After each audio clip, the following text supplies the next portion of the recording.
I mean, I think my story is basically I went to study a BCom at UJ after school and became serious about my faith. Had an encounter with God as a student on an outreach, and I wanted to study theology. And then my first year of theology, they kicked me out of Bible school. So I had to do a higher education diploma because I had to do something. So after that, I went into teaching, stayed involved with my church. They called me into ministry without any theological background, and then I studied theology while being a pastor.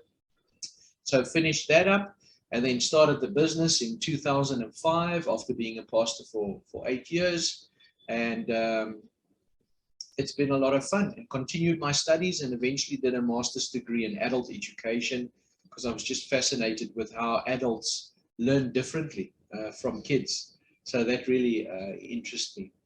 So the story of our business, Themba Thandeka Leadership Institute. I did a lot of church planting as a young pastor. And when my wife and I got married, we actually got invited to have a ceremony in Zandspruit squatter camp. And you know how the African kids, when they went to the English schools, the teachers would give them English names because they couldn't pronounce the Zulu and the Xhosa names. So when we got married in this community of Zandspruit, they actually gave us our Zulu names. So I'm Themba and my wife is Thandeka. So that's where the name comes from, the Themba Thandeka Leadership Institute. Themba means hope, Thandeka means love. So that's the meaning of the name behind the business. So, I mean, we've been fortunate enough to work in over 100 organizations as a company, and we've done it in 19 countries. Good morning. Welcome. It's great to have one more person. So, and our focus has always been on this question. So we see ourselves as an organizational behavior consultancy. So where the individual teams and the organization intersect, that's our speciality. And we've been puzzled by this question: what really makes a difference in the workplace environment?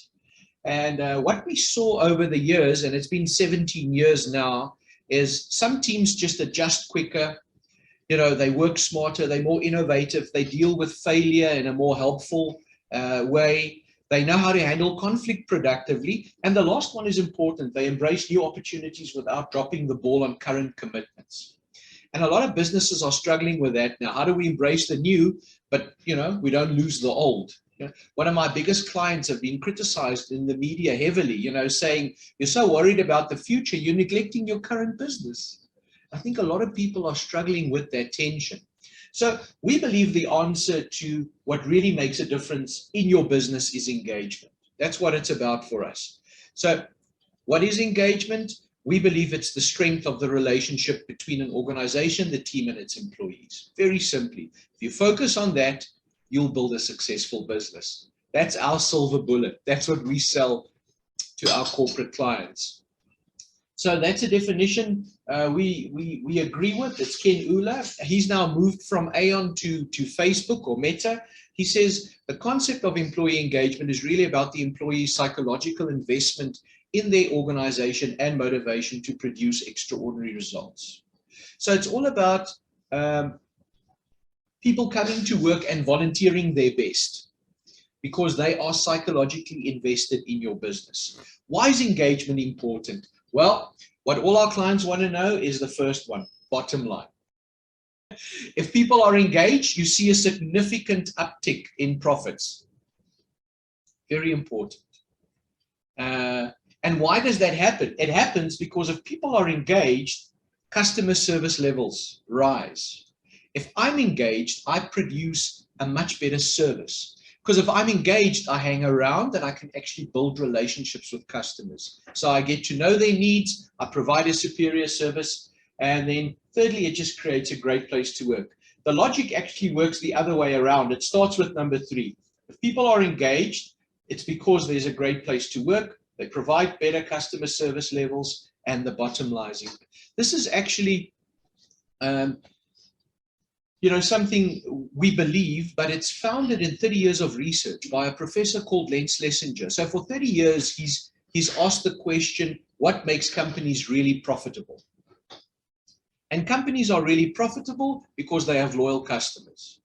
And why do they have loyal customers? Because loyal customers hang around because you build relationships with them. And the only way to build relationships with customers is actually through loyal employees, which leads to engagement. So I don't want to bore you with a lot of stats. I just want to mention one stat here, which is important. This is the Queen's School of Business. They found that if employees have low employee engagement, there's an 18% drop in productivity, 16% profitability, 37% job growth, but most importantly, 65% lower share price. So I think organizations always struggle with this concept. If I pay more attention to my employees, it's going to cost too much. So what happens with the shareholders is they get less profit. But in reality, if you want to keep all constituencies happy in your business, you only need to focus on staff engagement, because that is the core of your business. So we have a staff engagement model that we sell to our clients. And I'm just going to tell you a quick story where we got to the model. We work for a massive financial institution in South Africa, and they work all over Africa. So in 2007, we got contracted by them to help them fix one specific department where the staff engagement and the staff turnover was very high.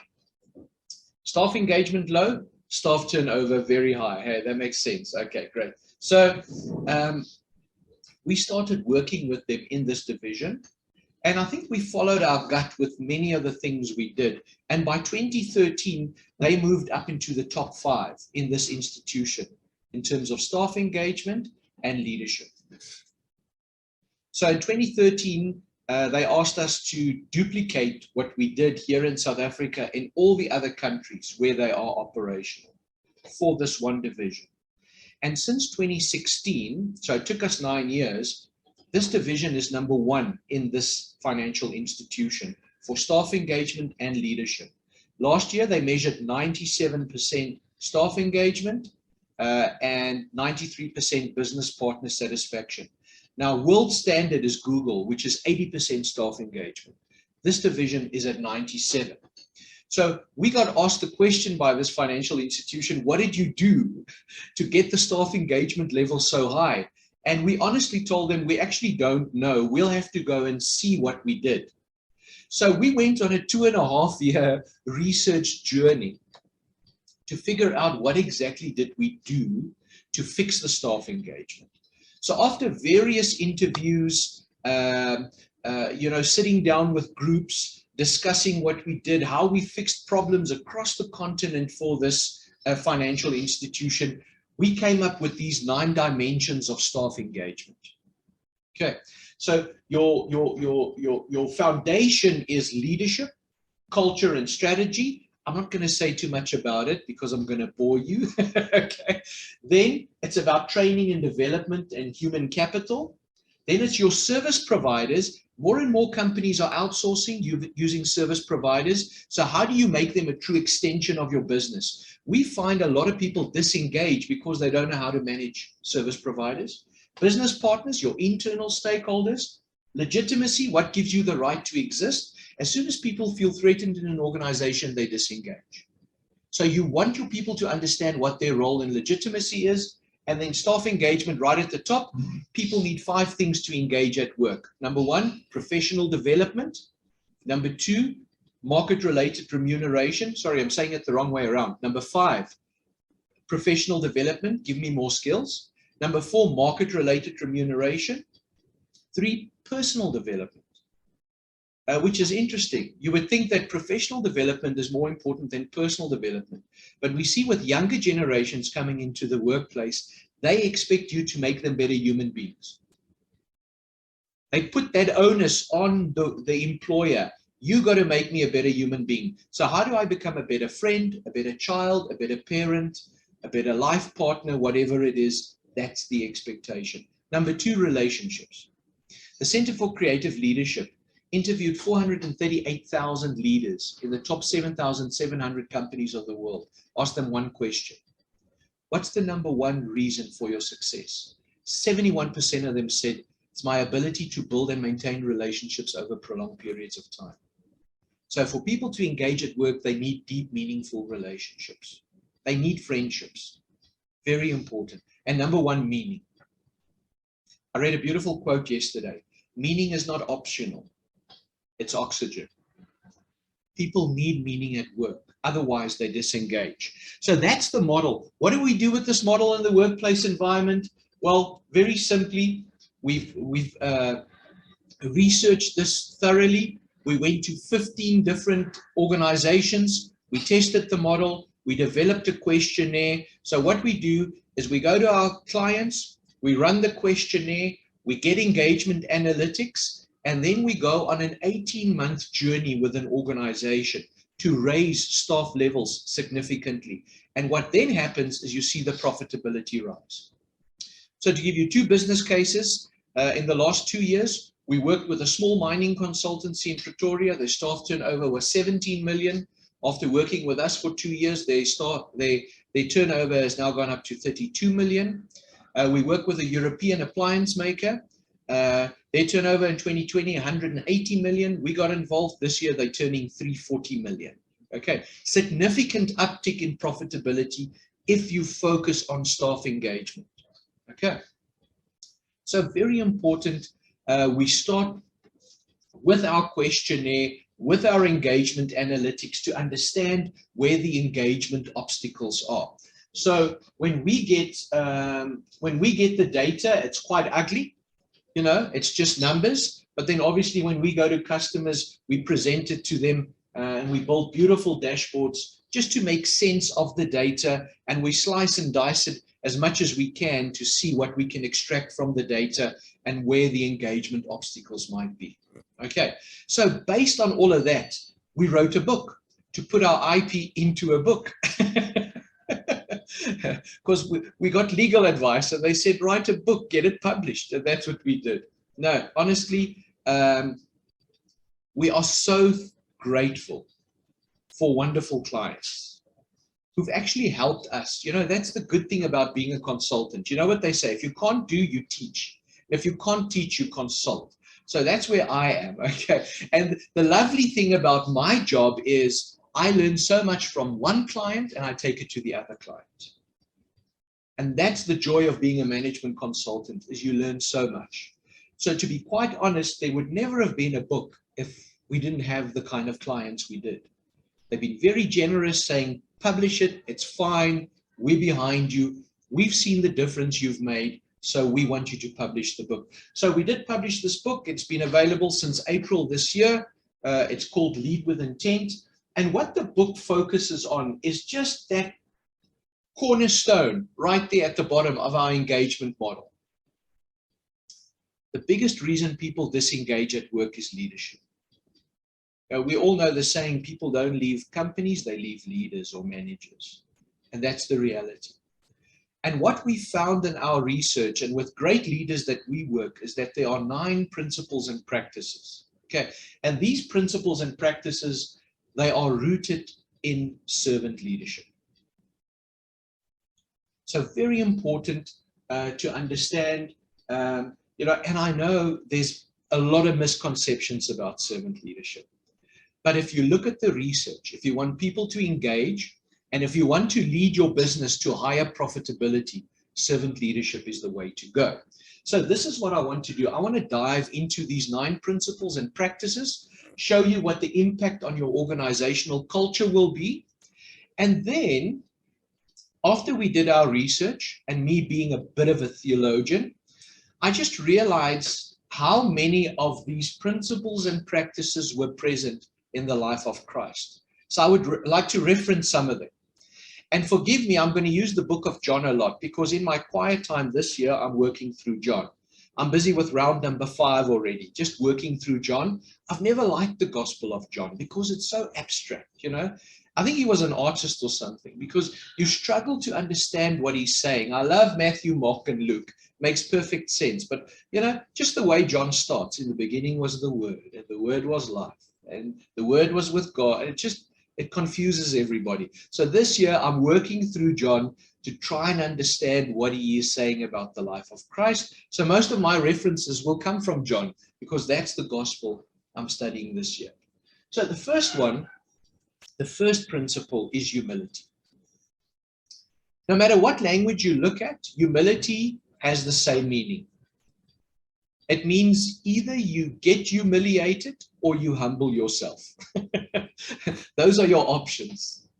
And what we've seen with leaders who drive engagement is they are very, very humble. And how do they practice their humility? By being vulnerable. They say things like, I don't know. They say things like, I need help. They say things like, I'm sorry, I made a mistake. They actually go to their teams and say, guys, we need to figure this out because I don't know what to do. And I think more and more in the corporate environment, leaders get to a point where they don't know what to do. And what do you do when you don't know what to do? That's the question we get so often. Hermann, what do I do if I don't know what to do? You become humble. You ask for help. You become vulnerable. Once you are vulnerable, I mean, the trust in companies where leaders are vulnerable is incredible. But it takes a certain form of humility to get there. And that's the first principle we picked up. Leaders who really get their people engaged are humble. And it's as simple as that. Now, Paul writes in Philippians 2, our example should be Christ. Because how vulnerable was Christ coming to earth as a small baby, hey? So Paul writes in Philippians 2 that Christ emptied himself to become human, but then he emptied himself again to become a servant to human beings. So the Greek word that's used there is kenosis, and it's used twice. So there's a self-emptying to be more humble. And that takes a lot of vulnerability, and that's what Christ did.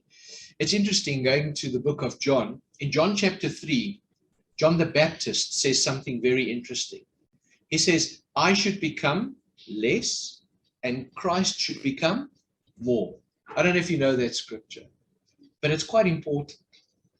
But then, just after John chapter 3, in the beginning of John chapter 4, we see that the Pharisees put John the Baptist against Christ to see who's baptizing how many people. And who leaves the river Jordan, leaves Judea and goes back to Galilee? Not John the Baptist. Even after he said, I should be less, he should be more, Christ is the one that leaves. And said, I'm not going to compete with John the Baptist. So it takes a certain level of humility for leaders to drive engagement. And we see that in the life of Christ. Second principle, psychological safety. There's a great book written on this topic by a Harvard professor called Professor Amy Edmondson. It's called The Fearless Organization. And that's what psychological safety is. It's to drive fear out of your organization. And the practice there is openness. Psychological safety is all about interpersonal risk-taking. If I speak up, what's the consequences going to be? I have seen this so many times in the corporate environment. If you don't like the message, you shoot the messenger. So people who mean well and want to speak the truth pay the price for it. So what do? We only tell our boss what he wants to hear and not what he needs to hear.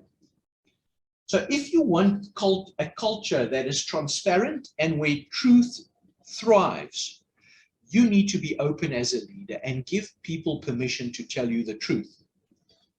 I know Jack Welch, when he was at General Electric, was a very controversial figure. He was named the CEO of the 20th century. There are some people who believe we should strip that title from Jack Welch, okay, because of what has happened to GE now, because of his leadership style and practices. But one thing that I found interesting is I listened to an interview of Jack Welch many years ago. They asked him, what do you do with the wet blankets in your organization? The ones always moaning. And he said, I listen to them because they're the only ones prepared to tell me the truth. So as a leader, how do I allow people to tell me the truth? I think that's very important. Now we see this in the life of Jesus. John chapter 4, he travels from Judea through Samaria, gets to Jacob's well, and meets the Samaritan woman. She feels so safe with him. He engages with her in such a way that she shares her life with him. It's just incredible how Christ had that ability to get people to open up to him. And that's psychological safety. The next principle, rehumanize. Leaders who drive engagement treat their people not merely as objects for profit, but as human beings. And how do you do that? Through empathy and through listening. The impact on your culture will be loyalty and community. I have a great mentor, his name is Alex McManus, and he always said to me, Hermann, just remember, Christ came to make the world human again. He came to show us what it means to be a human being. And I think that's very important to remember. As leaders in the corporate environment, how do we rehumanize the workplace environment? Look at Christ, how he worked with lepers, sinners, tax collectors, children.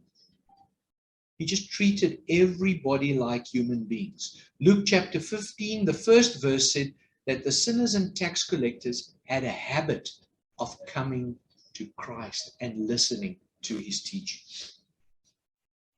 Gratitude, very important. And what we see in the corporate environment is leaders who practice gratitude, celebrate not only results, but they also celebrate their people. I mean, think about it. What contribution did you have to your birth? Any contribution? Your parents had a great contribution to your birth. You had no contribution. But yet, that is the day we celebrate you the most, is your birthday. So all the leaders we found that really gets engagement, they celebrate people's birthdays. They celebrate them for just being there. My wife and I, we have a habit. We have a little 7-year-old daughter. Her name is Grace. So we would always, when we take her to school in the morning, we would say, Grace, we're so happy you are here, and this world is a better place because you are here. That's it. We just celebrate your life. I think we must get back to celebrating human beings and not human doings. And obviously in the workplace environment, it's all about results. So we just celebrate the results. And we incentivize people, we send them on trips, and, we give them great rewards. And that is important. But more important, make time to celebrate people. When Jesus meets the people on their journey back to Emmaus in Luke chapter 24, before he breaks the bread, he looks up to God and he just thanks him just for bread. There's just, when you look at Christ, there's this whole demeanor of gratitude, just so grateful for life and what life has to offer. And by the way, this is one of the big secrets to a joyful life is gratitude. Focusing on what you have, not on what you don't have. Integrity, accountability, and feedback, very important. How am I doing for time? Still good.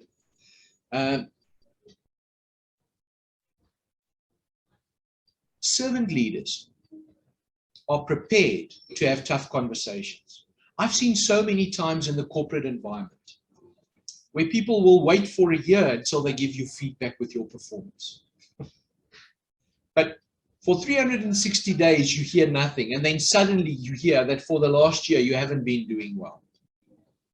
Servant leaders practice accountability and feedback constantly. Constantly. You know where you stand. And that's why the impact on your culture, if you have those difficult conversations, is clarity and growth. I think two of the big misconceptions about servant leaders is people walk over them and they don't hold their people accountable because they're too soft. But what we found with these leaders who actually drive engagement, these servant leaders who lead with great intentionality, they have clear boundaries. They know when to say yes, they know when to say no. And secondly, and I think this is very important, they care about the development of their people. So they will hold them accountable because they want their people to fulfill their potential. So we see this in the life of Christ when he tells Peter, get behind me, Satan. That's quite harsh, isn't it? And then in John chapter 6, I'm back in John again, the disciple says to him, his words are hard. And then he says, well, why don't you leave like the others then? How many times does he tell his disciples, where's your faith? Where's your faith? Where's your faith? I mean, he walks into the temple with a whip. I mean, the scriptures tell us that he sees the temple, he goes back out of the city, and then he actually makes a whip, and he goes back the next day, and then he smacks them. He thought about it. It wasn't an impulse. He took his time to hold them accountable. So servant leaders do come across quite tough because they want you to reach your potential, and they actually drive that. Next one is authenticity. The younger generations can spot a fake a mile away. Eh? It's like they just see right through you. And how do leaders practice authenticity? A lot of time in reflection. I read a wonderful study done by the University of Philadelphia. They took 100 people over the age of 95, asked them one question. What would you do more of if you could live again? Number 3, they would take more risks. Now think about it. You're 95, sit on your veranda. You think, man, I should have taken more risks. I'm 95, I'm still alive. Number 2, they would do more things to leave a legacy. They felt they lived too much for themselves and they should have maybe focused on others as well. And number 1, they would reflect more. That was their number 1 answer. If they could live again, they would reflect more. So the researchers went back to them and said, why is that your number 1 answer? And they said, look, once you go beyond 75, most of what you do every day is you reflect on your life. And that's when you realize the value of reflection. We all rush and hurry through life, and we make the same mistakes over and over and over again. And if only we make time for reflection, we gain awareness and we can live more authentically. I mean, that's why John Maxwell says humanity really finds new ways to fail because the old ways are serving us well. We make the same mistakes over and over and over again. Tim Elmore says every generation is opposed to the previous generation, but then they go and they do exactly what the previous generation did. They imitate them. So we make the same mistakes. Was it Jung who said, hurry is not from the devil, hurry is the devil? Was it Carl Jung? I think it was. I know it's in Richard Foster's book, Celebration of Discipline. I think he quotes Carl Jung. Hurry is not from the devil, hurry is the devil. It robs you of so much if you don't stop and reflect. Resilience. The fastest declining human trait today is resilience. We are busy losing our resilience. If you look at the life expectancy in most Western countries, it's going down. Suicide, self-medication, substance abuse. People are struggling with resilience. And we see that with the younger generations as well. And Scott Peck writes in his book, The Road Less Traveled, about this concept of legitimate suffering. Now, leaders who drive engagement in the workplace environment are quite tough on their people. They don't bail them out. If there's a presentation due for tomorrow, I'm not going to bail you out now. You're going to work through the night because it's your responsibility. But I'm going to call you at 2 a.m. to see how it's going. People must go through legitimate suffering. My 7-year-old, I worry. You know, we wrap our kids in cotton wool. And we don't allow them to go. If every executive I work with says this to me, I don't want my kids to suffer like I did. And then I say, look at where your suffering brought you. Look at where you are. Suffering is good for you. Legitimate suffering, very important. I mean, one of my clients, his wife called me once and I thought, geez, okay, now I'm going to have to do marriage counseling. Yeah. And she spoke to me about her 33-year-old son who's at home. He's enrolled for 3 different degrees, never finished anything. And he gets up in the morning, he watches Super Sport, and then in the afternoon he goes to the gym, and in the evening he goes out with his friends, and over weekends he plays golf. And she doesn't know what to do with him. So I said, right, who makes him breakfast? No, I do. I said, that's got to stop. It's good. All the food, he's got to take care of himself. Where does he get the money? No, we give him pocket money, 15,000 rands a month. So who's the enabler here of your 33-year-old slouching it out on the couch? It's interesting, you know, I worked with that guy, 33 years old. And within 3 years, he finished the degree. Today he lives in Australia, and he's an investment banker, and he's doing really, really well. But all it took was just a little bit of legitimate suffering. And I see that a lot in the corporate environment with servant leaders, is they care about their people, they have empathy, but they do allow them to go through their own struggles. They don't bail them out prematurely.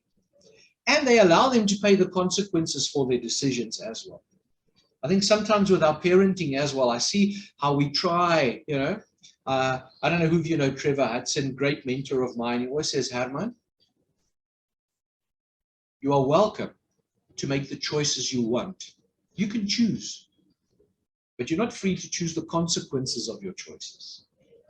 And I think that's legitimate suffering. Yes, make your choices, but then you have to deal with the consequences. Innovation. Failing fast, very important.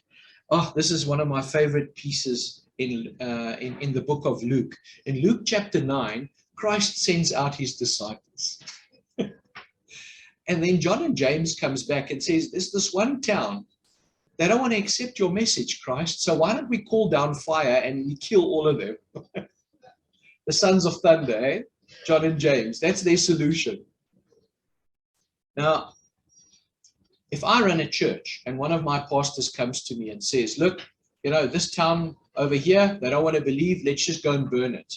Okay, I would remove that person from my staff because I don't think he should be a pastor if that's his thinking.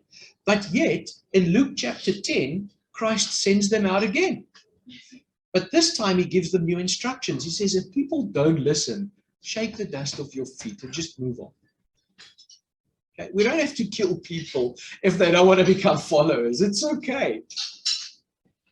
But what I like about Christ is he allows the disciples to fail, and then he helps them. And, you know, I see in the corporate environment how controlling it is. And servant leaders somehow get this right. They allow people to make their own decisions, try new things. I mean, what do you do if you don't know what to do? That's the question I want to come back to. You have to experiment. That's one form of failing fast. You have to try new things if you don't know what to do.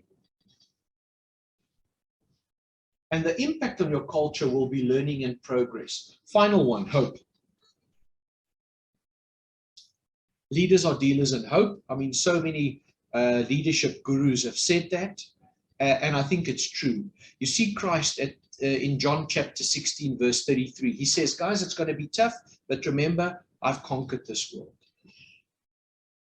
Paul in 1 Corinthians 15, my favorite chapter in the book, talks about, in the Bible, he talks about the resurrection. And in verse 58, he says, always throw yourself into the work of the Lord, because it will not be in vain.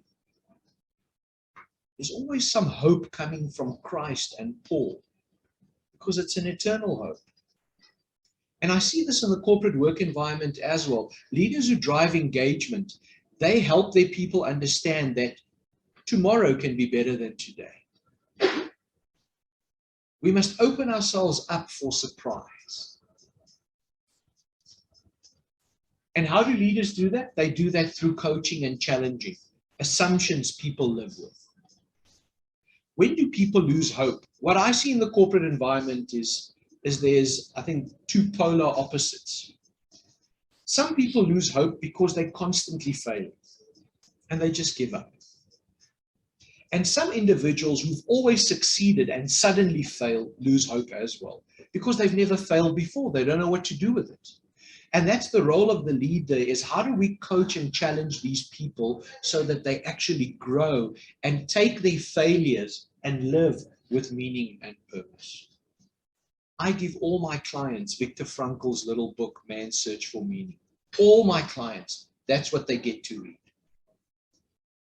Because hope's a choice. In any given set of circumstances, you have the choice.